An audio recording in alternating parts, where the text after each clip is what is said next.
Hi, this is Suze Levin Tarot. We are going to start with Gemini again. Okay, so we're going to do Gemini and then we're going to go into Cancer and then Leo.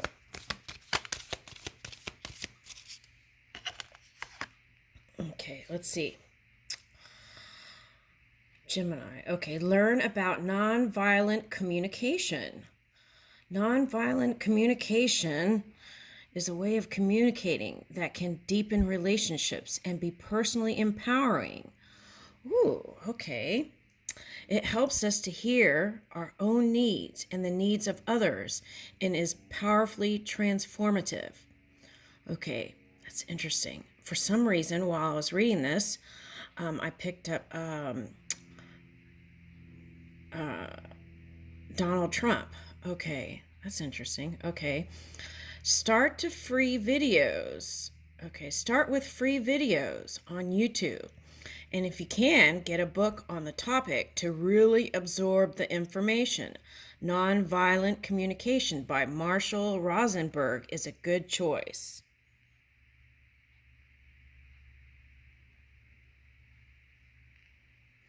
Practice what you learn at least 12 times. Oh, wow, that's interesting. These are like little butterflies for degree of difficulty, and they were looking like teeth to me. And the Aries energy influences the teeth. Oh, that's interesting. Okay, and that it looked like teeth to me. Okay, so Gemini, what does that mean? That means that you could have been harnessing some of that Aries energy, Mars energy. Okay. Okay.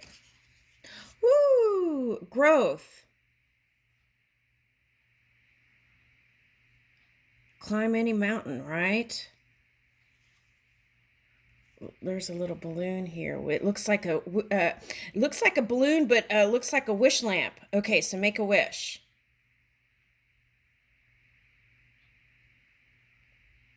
Okay.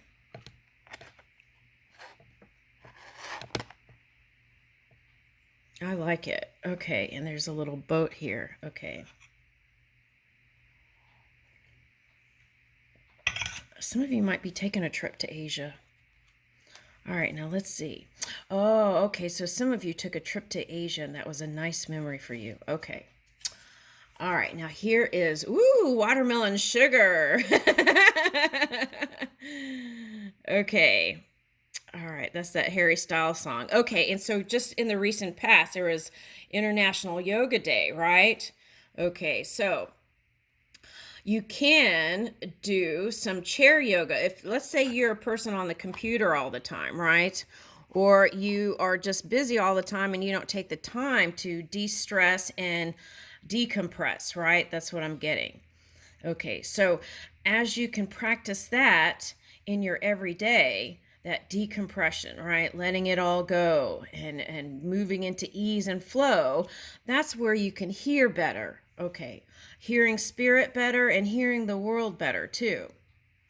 Okay, so like in any moment when you feel like rushing to say some words, that's a good time to stop and pause for a minute, right? And breathe. And then kind of assess the energy within you and around you and then speak, right?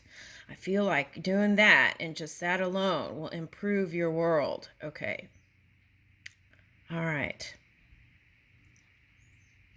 Now, this one is looking like a Y. Okay, so some of you might have gotten into a fork in the road. Now, forks in the road could be having to deal with due process from the past that's having to like learning the lesson, whatever that is. Okay, and so you may still be in that stage, but just know that you won't be there forever. It's just one segment in time, right? And then the momentum will start rolling again. Okay. Now, okay, so like when there's lemons, they have this phrase that says make lemonade. And some even say make margaritas, but I don't think that's a good way to handle things. That's escape. That's not dealing with things. Okay, so here we have artichoke heart, right? palm hearts or artichoke hearts, asparagus, broccoli. So maybe it's calling for more green things here in your diet. Okay.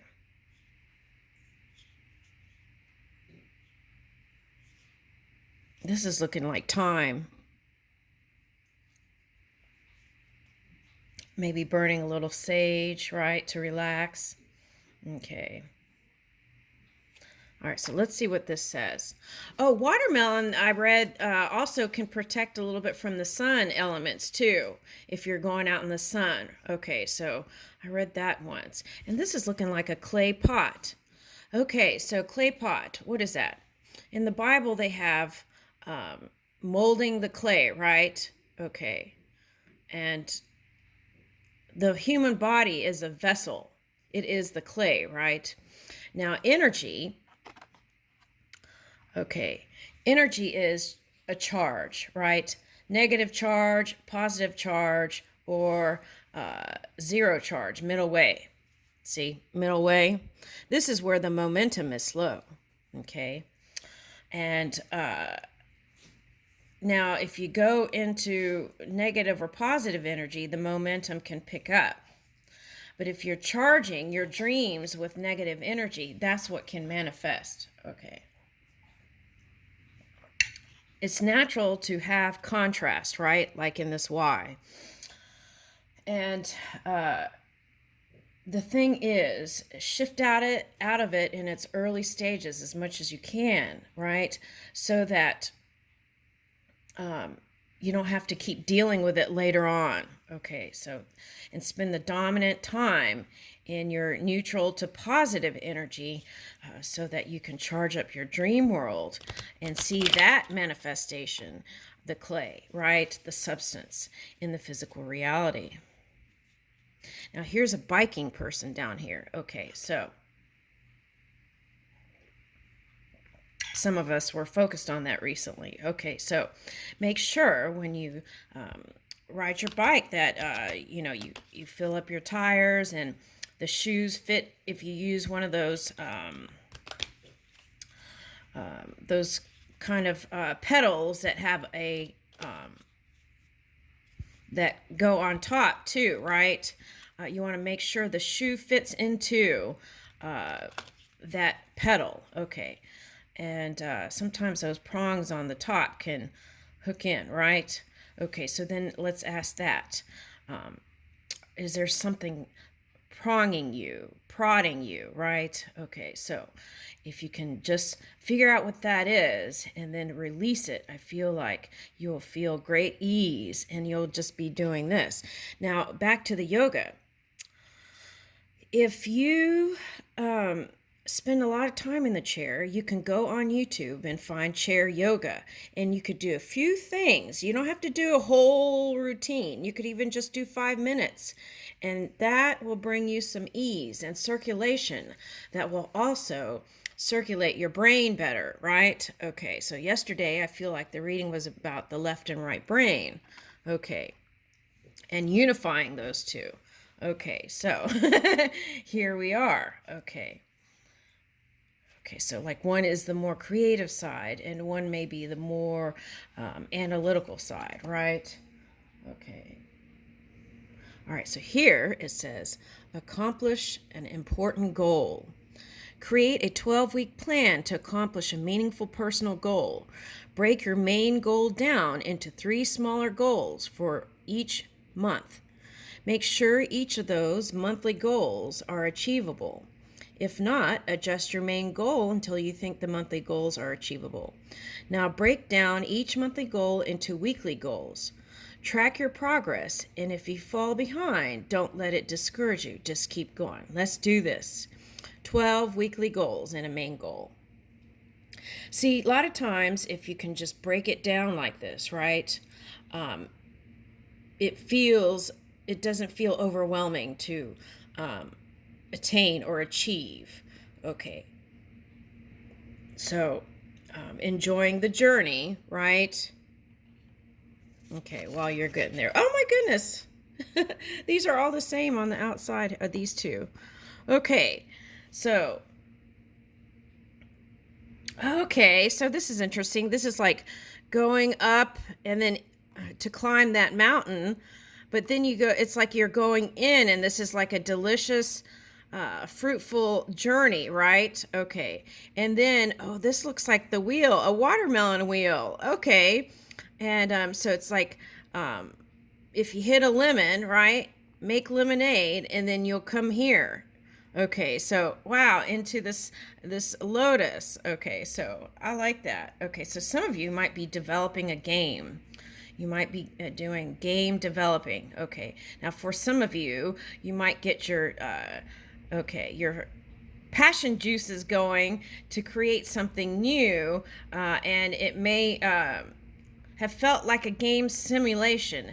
A game simulation feels like something is being done to you. The difference between the two is that you are the driver, the creator. So if you feel like you've been in a game simulation, it's time to go inside, right? And create the new, and then you won't feel like things are being done to you. Things would be done for you. Okay. All right, now I'm going to leave you with that. Thank you. Oh, wait, we didn't read this one, did we? Okay. Break your sugar addiction. Give up sugary drinks for 12 weeks. Sugar is addictive, so it will be very hard at first. Okay, well, let's don't say that. Sugar is addictive, but we don't really need it. It will get easier as time passes, and you will feel better, right? Studies show sugary drinks will increase your weight by an average of 5 pounds in just 2 years. Woo! Over time, those pounds can really start to add up. It's not just soda that is sugar-packed. Fruit juices and fancy coffee drinks, okay, often contain just as much sugar as soft drinks. Try replacing sodas with unsweetened tea or fruit-infused water. Okay, now, I just try to drink plain water, but in between, in the summer months, sometimes I like soda, the bubbly, right? Okay, so I do a couple of things. Sometimes what I do is I get mineral bubbly water, right? Mineral water, and I squeeze lemon and put local honey. And what I do is I mix the honey with the lemon first and dissolve it, right? And then I add it to the bubbly water and stir it up, and it's so good. Okay, the other thing is I discovered yesterday is there is a soda drink, but I think it has caffeine. I'm not sure, but it was Fuji apple flavor, and it was so delicious. It reminded me of some Japanese drinks, and it was by I think it was Aha. Okay. Anyway, that was nice. And it doesn't have sugar in it. Okay, so there are a lot of options out there. Okay, so that's worth a try. I've done it before. And I'll tell you what happened with me. And these were kind of the vegetables that I was eating. It's interesting that shows up. And what happened was my body was alkaline, more alkaline and less acidic. And in fact, I had some sort of acid thing that was going on, and for a month, all I did, it was just a month, and I went on an alkaline diet, and it went away, and it's never come back. Okay. So if the acid levels are high, and you'd have to, I don't know if litmus paper is accurate. Lately, I've been reading that some aren't, so, but if you feel like your acid levels are high, then you can you can go online and look up alkaline foods and then stick to that. I stuck to vegetables for a month, different kinds of delicious, and I wasn't hungry. And I stuck to the list for a month. And the drinks that I drank during that alkaline diet was just lemon and water or plain water. I didn't put any honey or anything like that. Okay. So, and that's what I did. And they say if you put citrus with sugar, then that could be more like acid. So, and then if you're trying to avoid acids, then what you could do is do everything fresh, right? even orange juice is comes in the cartons. They do stuff to it usually. Okay, so all right, and I leave you with that. Thank you, Gemini.